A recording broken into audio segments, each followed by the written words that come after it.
دوستو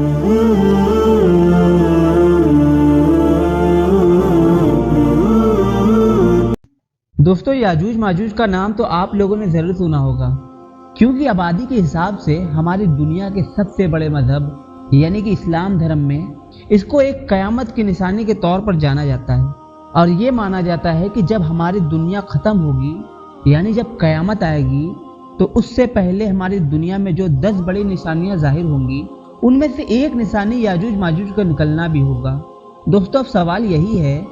کہ آخر یاجوج ماجوج نکلیں گے کہاں سے، کب نکلیں گے، کیسے نکلیں گے اور نکل کر کیا کریں گے، اور ساتھ ہی ساتھ سوال تو یہ بھی ہے کہ آخر یاجوج ماجوج ہے کون، یہ کہاں سے ہیں، ان کا اتہاس کیا ہے، اور آخر ان کی انسانوں سے دشمنی کیا ہے۔ تو چلیے آج کی اس ویڈیو میں ہم یہی سب کچھ جاننے کی کوشش کرتے ہیں، اور ساتھ ہی ساتھ ہم یاجوج ماجوج کی اس دیوار کے بارے میں بھی بات کریں گے کہ جو دیوار نہ صرف حد سے زیادہ مشہور ہے بلکہ جس دیوار کے بارے میں یہ بھی مانا جاتا ہے کہ دراصل یاجوج ماجوج پچھلے کئی سالوں سے بلکہ پچھلے ہزاروں سالوں سے اس دیوار کے پیچھے قید ہے۔ دوستو میں آپ کو بتاتا چلوں کہ آخر آج کے دور میں وہ دیوار کون سے دیش میں موجود ہے، اور کیا ہوا تھا کہ جب ہمارے دنیا کے ایکسپرٹ اس دیوار کو ڈھونڈ کر اس تک پہنچنے میں کامیاب ہوئے، آخر ان لوگوں نے وہاں پر پہنچ کر ایسا کیا دیکھا تھا کہ جس سے وہ لوگ حیران ہو گئے تھے۔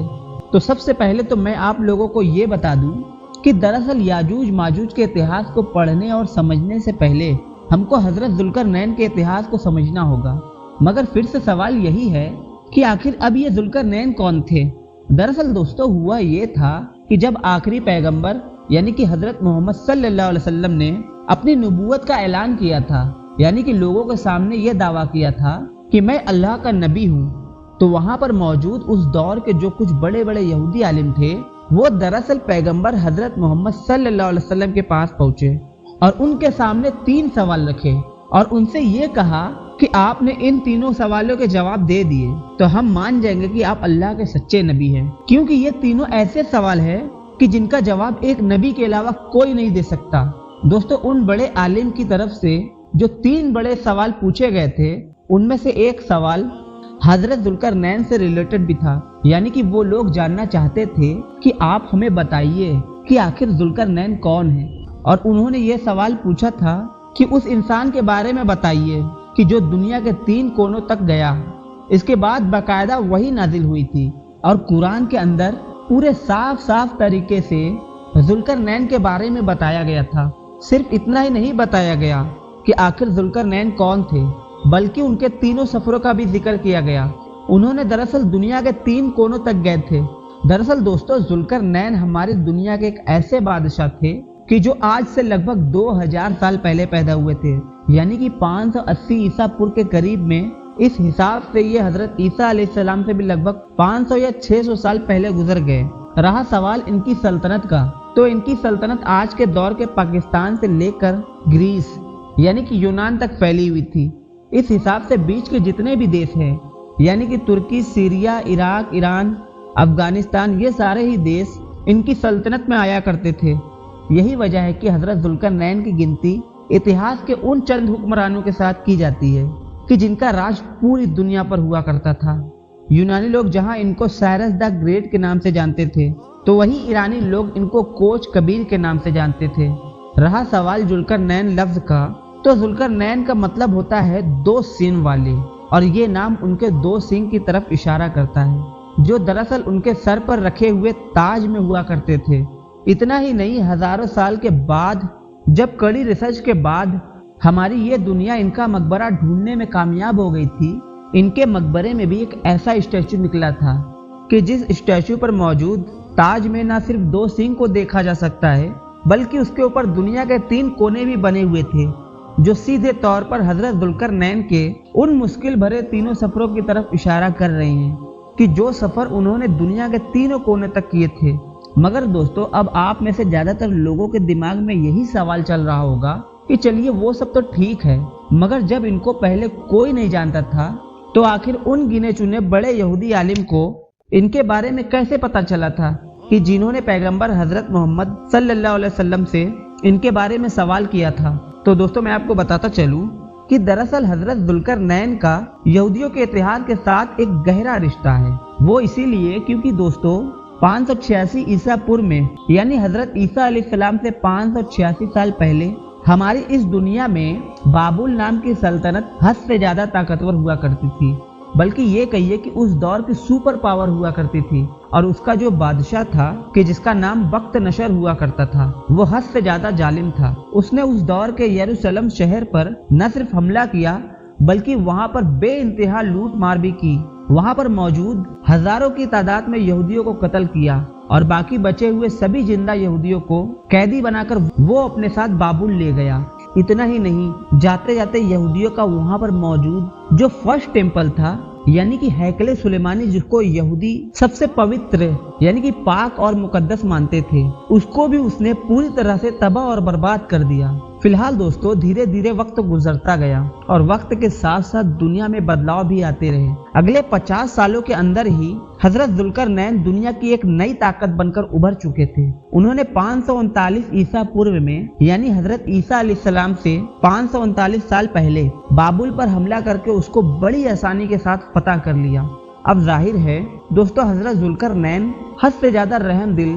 और इंसाफ पसंद इंसान थे। वो जहाँ पर भी जाते थे लोग उनकी आदत को देखकर ही उन पर फिदा हो जाते थे और उनकी फौज में शामिल भी हो जाते थे। लिहाजा अब उन्होंने बाबुल को फतह तो कर लिया तो बाबुल के लोग भी उन्हीं के साथ हो गए और वहां पर मौजूद जो यहूदी थे कि जिनको कुछ साल पहले ही यरूशलेम से गुलाम बनाकर बाबुल लाया गया था, उनके साथ भी हजरत जुल्करनैन ने बहुत अच्छा सलूक किया। उनके सारे हक वापस दिए और साथ ही साथ उनका जो शहर था जो पूरी तरह से उजड़ चुका था उसको दोबारा बसाने में भी उनकी मदद की। बकायदा उनको बाबुल से यरूशलेम पहुंचाया और उनसे उस हैकल सुलेमानी को भी दोबारा तामीर करवाया कि जिसको बाबुल के बादशाह बख्त नशर ने पूरी तरह से तबाह कर दिया था। और यही वो सारी चीजें हैं कि जिनकी वजह से हजरत जुल्करनैन के यहूदी कौम से ना होने के बावजूद भी उनको आज तक यहूदी कौम में एक हीरो के तौर पर याद किया जाता है और उनका नाम भी बड़े इज्जत और एहतराम के साथ लिया जाता है। और इसी वजह से ही उस दौर के बड़े बड़े यहूदी आलिम ने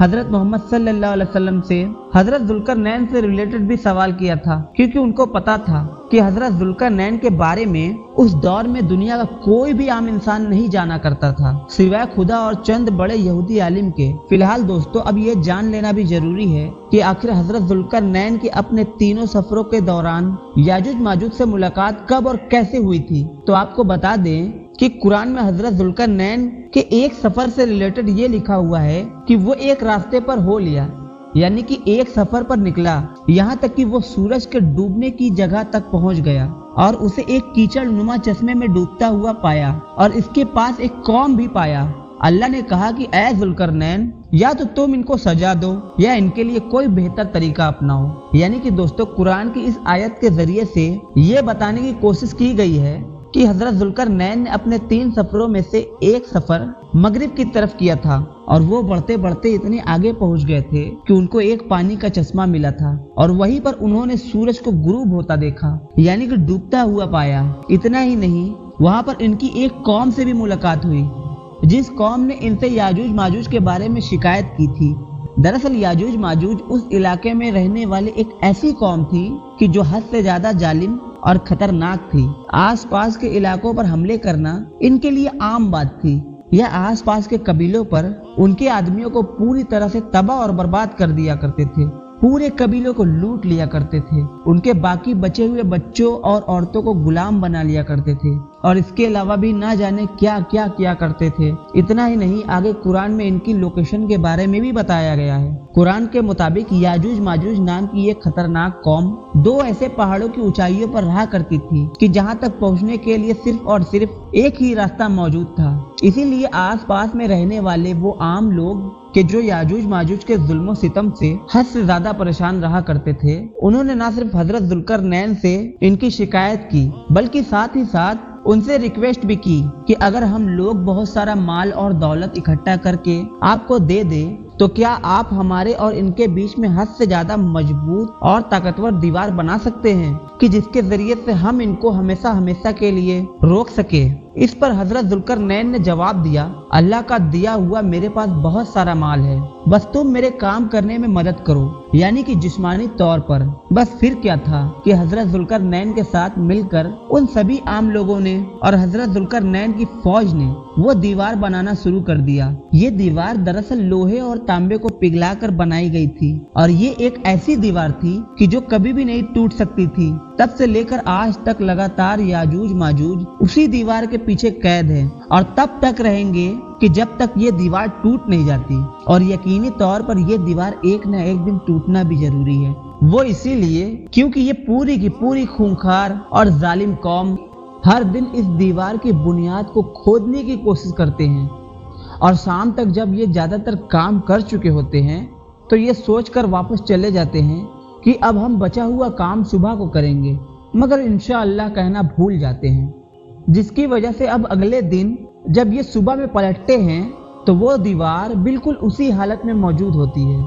कि जिस हालत में उन्होंने उसको खोदना शुरू किया था, यानी फिर से मजबूत और बिल्कुल सलामत हो जाती है। मगर दोस्तों, कयामत से पहले वो एक दिन जरूर आएगा कि जब ये शाम में लौटते वक्त इंशाअल्लाह भी कह देंगे, और उस इंशाअल्लाह की बरकत से जब ये अगले दिन आएंगे तो इनकी दीवार बिल्कुल उतनी ही खुदी हुई मिलेगी जितनी ये खुदी हुई छोड़कर गए थे, जिसकी वजह से इस दीवार में छेद हो जाएगा और ये लोग पूरी तरह से बाहर आ जाएंगे। बाहर आते ही ये लोग इतनी ज्यादा तादाद में होंगे कि सारे दरियाओं का पानी पी जाएंगे, यानी सारी नदियों को सूखा कर देंगे। दोस्तों, अब बात करें सबसे बड़े सवाल के बारे में कि आखिर याजूज माजूज की वो दीवार आज के दौर में कहाँ है, तो मैं आपको बता दूं, इसके बारे में बड़े बड़े स्कॉलर्स की अलग अलग राय पाई जाती है। डॉक्टर मौलाना अब्दुल कलाम आज़ाद और इन जैसे कुछ बड़े स्कॉलर ने अपनी रिसर्च के बाद ये दावा भी किया था कि दरअसल जिस जगह पर हजरत जुल्करनैन ने याजूज माजूज की दीवार बनाई थी वो दरअसल आज के दौर का दरबन का वो इलाका था कि जो अर्मेनिया और अजरबैजान के इलाके में मौजूद है। इन लोगों की रिसर्च के मुताबिक इस इलाके में सबसे पहले हजरत जुल्करनैन ने एक किला बनवाया था और फिर उस किले की दीवार को ही लोहे और तांबे से मिलाकर बनवाया था ताकि आसपास की उन सभी कौम को याजूज माजूज के हमले से बचाया जा सके, कि जिन कौमों ने हजरत जुल्करनैन से अपनी हिफाजत के लिए रिक्वेस्ट की थी। इतना ही नहीं, इन लोगों के मुताबिक आज तक न सिर्फ उस किले के निशान मौजूद है बल्कि दीवार के निशान भी देखे जा सकते हैं। यहाँ तक कुरान ने भी याजूज माजूज से रिलेटेड जो इन्फॉर्मेशन बताई है उस इन्फॉर्मेशन से भी ये लोकेशन काफी हद तक मैच करती है, यानी कि बहुत सारी चीजें एक जैसी है। याजूज माजूज की दीवार की लोकेशन से रिलेटेड ये नजरिया रखने वाले लोग आगे ये भी कहते हैं कि ये दरअसल इनको कैद करने के बाद धीरे धीरे वक्त गुजरता गया, मगर फिर बाद में याजूज माजूज की कौम में खजर नाम का एक बादशाह पैदा हुआ जिसने न सिर्फ खुद यहूदी धर्म को कबूल कर लिया था बल्कि अपनी कौम याजूज माजूज को भी यहूदी बना दिया था। और आज के दौर में जितने भी दुनिया में यहूदी पाए जाते हैं वो दरअसल याजूज माजूज की ही नस्ल से हैं। सबूत के तौर पर ये लोग ये भी दावा करते हैं कि क्योंकि यहूदी एक ऐसा धर्म है कि जिसको कभी कबूला नहीं जा सकता, यानी नया इंसान उस धर्म को कबूल नहीं कर सकता, क्योंकि यहूदी तो दरअसल एक नस्ल है जिसका सजरा ऊपर जाकर नबियों से मिल जाता है। इसके अलावा असल में ऐतिहासिक तौर पर यहूदी गंदूम कलर के होते थे, मगर आज के दौर के जो यहूदी हैं वो दरअसल गोरे चिट्ठे हैं जो आम तौर पर तुर्क नस्ल के लगते हैं। इसके अलावा ये लोग अपनी रिसर्च को और भी ज्यादा पक्का साबित करने के लिए आखिरी पैगंबर हजरत मोहम्मद सल्लल्लाहु अलैहि वसल्लम की वो हदीस भी पेश करते हैं कि जिसमें कहा गया था कि याजूज माजूज का फितना हद से ज्यादा करीब आ चुका है और आज उन लोगों ने अपनी दीवार में इतना बड़ा सुराख कर लिया है। यानी लोगों के मुताबिक इस हदीस से ये पता चलता है कि दरअसल इन लोगों ने अपनी दीवार से निकलने का रास्ता नबी अलैहिस्सलाम के दौर में ही ढूंढ लिया था। इतना ही नहीं, दूसरे खलीफा यानी कि हजरत उमर रजी अल्लाह ताला अन्हो के दौर में मुसलमानों की फौज इस इलाके में आकर याजूज माजूज से जंगें भी कर रही थी। मुस्लिम फौजों की याजूज माजूज के साथ इतिहास में जंगें हुई थी। इस बात को सही साबित करने के लिए ये दरअसल सहाबा इकराम की उन कब्रों की मिसाल देते हैं कि जो आज तक अर्मेनिया और अजरबैजान के इलाकों में मौजूद है, जो यकीनी तौर पर हम लोगों को हद से ज्यादा हैरान कर देने वाली चीज है। मगर जाहिर है दोस्तों, आप में से ज्यादातर लोगों के दिमाग में अब यही सवाल चल रहा होगा कि अगर रिसर्च को सही भी मान लिया जाए और ये कबूल कर लिया जाए कि आज के यहूदी ही दरअसल याजूज माजूज की नस्ल से हैं, तो आखिर ये लोग कयामत से पहले पूरी दुनिया पर हमलावर कैसे होंगे? क्योंकि आज तक तो हम लोग आम तौर पर यही पढ़ते और सुनते आए हैं कि याजूज माजूज जो कयामत से पहले निकलेंगे वो दरअसल पूरी दुनिया पर हमलावर होंगे। तो मैं आपको बता दूं कि दरअसल इन सारे सवालों का जवाब देते हुए ये स्कॉलर ये कहते हैं कि यहाँ पर हमलावर होने का मतलब तलवारों से हमलावर होना नहीं है, यानी हथियारों के जरिए से नहीं है, बल्कि यहाँ पर हमलावर होने का दूसरा मतलब है, यानी एक तरह से याजूज माजूज पूरी दुनिया पर हावी हो जाएंगे। और जाहिर है आज के दौर में चाहे आप लोग मीडिया को देख लीजिए, पॉलिटिक्स को देख लीजिए, बिजनेस फील्ड को देख लीजिए, दुनिया का कोई भी फील्ड देख लीजिए, हर फील्ड में यहूदी ही पूरी दुनिया में सबसे ऊपर बैठे हैं। वो न सिर्फ सबसे ज्यादा ताकतवर हैं, बल्कि दुनिया को जिस तरह से चाहते हैं उस तरह से कंट्रोल करते हैं, और इसी वजह से वो पूरी दुनिया पर हावी और हमलावर हैं। मगर जाहिर है दोस्तों, रिसर्च तो रिसर्च होती है, किसी भी इंसान की बड़ी मेहनतों और मशक्कत के बाद इसके अलावा रिसर्च को कुछ भी नहीं माना जाता है। यही वजह है कि डॉक्टर मौलाना अब्दुल कलाम आज़ाद और इन जैसे बहुत सारे स्कॉलर्स की बड़ी मेहनत और मशक्कत के बाद की गई रिसर्च को आज दुनिया के ज्यादातर मुसलमान जर्रा बराबर भी कबूल नहीं करते हैं। वो इसलिए क्योंकि इन लोगों की रिसर्च आज भी याजूज माजूज से जुड़े बहुत सारे सवाल के जवाब देने के काबिल नहीं है। मिसाल के तौर पर हम सभी जानते हैं कि कयामत से पहले निकलने वाले याजूज माजूज की जो आबादी होगी वो दरअसल दुनिया के इंसानों से कई गुना ज्यादा होगी। अगर यहूदियों को ही उसकी नस्ल मान लिया जाए तो यहूदी तो दुनिया के 1% भी नहीं है। इसके अलावा अगर मान भी लिया जाए कि याजूज माजूज की नस्ल यहूदी है और वो आजाद है, तो फिर उस हदीस का क्या मतलब रह जाएगा कि जिसमें ये बताया गया है कि याजूज माजूज हर दिन अपनी दीवार को तोड़ने की कोशिश करते हैं। इसके अलावा याजूज माजूज की दीवार से रिलेटेड आर्मेनिया और अजरबैजान के इलाके की जो लोकेशन ये लोग बताते हैं वो दरअसल दो पहाड़ों के बीच में होने वाली बात को भी साबित नहीं करती है, यानी कि वो किले की लोकेशन दो पहाड़ों के बीच में नहीं है, और जाहिर है वो दीवार दो पहाड़ों के बीच में ही बनाई गई थी। फिलहाल दोस्तों, अब अगर बात करें याजूज माजूज की दीवार की लोकेशन से रिलेटेड दूसरी थ्योरी के बारे में, तो आपको बता दें कि हमारी दुनिया में एक ऐसी रिसर्च टीम भी मौजूद है कि जिसने न सिर्फ ये दावा किया था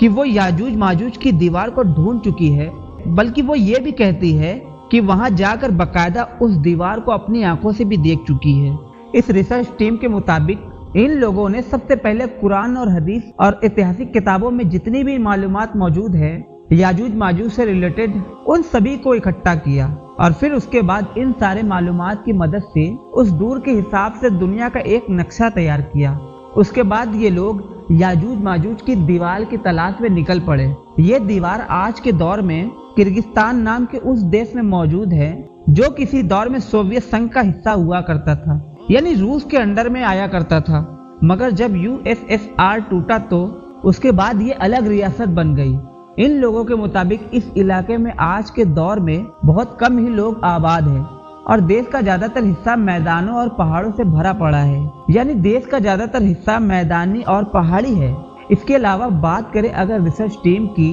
तो इसमें कुछ लोग मिस्र के थे, जबकि ज्यादातर लोगों का ताल्लुक सेंट्रल एशिया से था। इन लोगों ने 1 साल 4 महीने का लंबा सफर तय किया। इनमें से कुछ लोगों को मौसम की शिद्दत और बहुत सारी सफर की परेशानी की वजह से अपनी जान भी गंवानी पड़ी थी। फिलहाल जब ये उस लोकेशन पर पहुंचे तो उन्होंने देखा कि पहाड़ के बीच में बाकायदा बर्फ का एक ऐसा रास्ता मौजूद है कि जो देखने से ही पता चलता है कि दरअसल वो कुदरती रास्ता नहीं है, बल्कि इंसानों के द्वारा ही बनाया गया है। वो इसीलिए क्योंकि उसके पास पड़े हुए पत्थरों से ये पता चलता है कि इसको लोहे और तांबे से पिघलाकर बनाया गया था। इन लोगों ने वहां जाकर देखा कि दरअसल दो पहाड़ों के बीच में वो जो दीवार है कि जो लोहे के जरिए से बनाई गई है, उसके ऊपर बर्फ की एक मोटी परत मौजूद है। एक ऐसी मोटी परत जो देखने में बिल्कुल सीधी यानी कि फ्लैट दिखाई देती है। अब जाहिर है एक ऐसा इलाका जहाँ पर दूर दूर तक कोई आबादी नहीं, उस इलाके में किसी भी इंसान को एक ऐसी दीवार बनाने की क्या जरूरत पड़ी थी। वैसे तो एग्जैक्ट लोकेशन तक कोई भी इंसान ना तो अपनी कार से पहुंच सकता है, न ही किसी जानवर पर बैठकर और ना ही इस तरह की किसी और सवारी के जरिए से। मगर जब ये हेलीकॉप्टर के जरिए से इस लोकेशन पर लैंड हुए तो ये लोग देखकर हैरान हो गए कि मेटल डिटेक्टर ने फौरन सिग्नल देना शुरू कर दिए। यानी कि इन लोगों को ये बताया कि बर्फ की मोटी परत के नीचे एक ऐसी दीवार मौजूद है कि जिसको हजारों सालों पहले मेटल यानी कि लोहे और तांबे के जरिए से बनाया गया था। मगर जाहिर है दोस्तों, ये भी तो एक्सपर्ट की एक रिसर्च ही है और अभी भी ऐसे बहुत सारे सवाल है जिनका जवाब ढूंढना बाकी है। तो दोस्तों, आज की वीडियो में बस इतना ही। अगर वीडियो आपको पसंद आई तो वीडियो को लाइक करिए। याजूज माजूज की दीवार के बारे में आप क्या सोचते हैं मुझे कमेंट करके ज़रूर बताएं। अगर चैनल पे पहली बार आया है तो चैनल को सब्सक्राइब कर लीजिए। मिलते हैं किसी नए वीडियो में, तब तक के लिए अस्सलाम वालेकुम, खुदा हाफिज़।